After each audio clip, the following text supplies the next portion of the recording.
Kakinada జగన్నాథపురంలోని 24వ division ఘాటీ సెంటర్లో శ్రీరామనవమి సందర్భంగా నాయకులు ఆవుపాటి ఉమాశంకర్ ఫ్రెండ్స్ సర్కిల్ ఆధ్వర్యంలో పానకం పంపిణీ కార్యక్రమం జరిగింది. ఈ కార్యక్రమంలో 24వ డివిజన్ ఇన్ఛార్జ్ పాలక నాని పాల్గొని భక్తులకు పాఠశాలకు పానకం పంపిణీ చేశారు.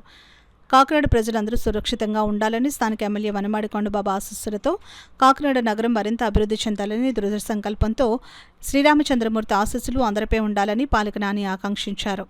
ఈ కార్యక్రమంలో హైకోర్టు న్యాయవాది కడియాల మూర్తి, పైలా అన్నపూర్ణ, పతివాడ దుర్గా భానుప్రకాష్, రాపాకుల బుజ్జి, అనసూరి చిన్న, పిడుగు నాగరాజేష్, అనసూరి యేసు, ఏడిద రాజురు, మెడికల్ ప్రసాద్, మెడికల్ మధు, బత్తిన పైడరాజు, వెంపటాపు పండు, కుమిలి మణి, తాళాబతుల నాగబాబు, పెదపొడి కుమార్, కందికృప, పతివాడ మణి, బాల, అనసూరి గోవిందరాజులు తదితరులు పాల్గొన్నారు.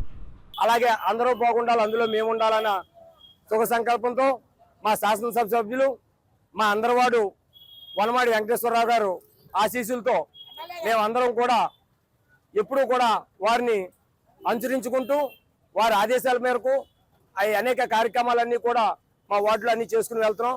ఇలాగే మేమందరం కూడా ఏ సేవా కార్యక్రమాలకన్నీ కూడా ప్రతి ఒక్కరం కూడా ముందుంటూ మాకు చేతనైనగా మేమందరం కూడా ప్రతి ఒక్కరం కూడా పెద్ద చిన్నంతరం తేడా లేకుండా అందరూ కూడా సమానత్వ భావంతో కలిసి ఈ అన్నంఘాటి సెంటర్లో పెద్దలు ఆ రోజు పతివాడ అప్పారావు గారు, పిడికి అప్పారావు గారు ఈ పానకం పంచిపెట్టడం ప్రారంభించారు. ఆ రోజు నుంచి తర్వాత మళ్ళీ మేమందరం కూడా యువకులు యూత్ అందరం కలిసి మళ్ళీ ఈ పానకాన్ని పంచిపెట్టాలని దృఢ సంకల్పంతో ఈ కార్యక్రమం ప్రారంభించడం జరిగింది.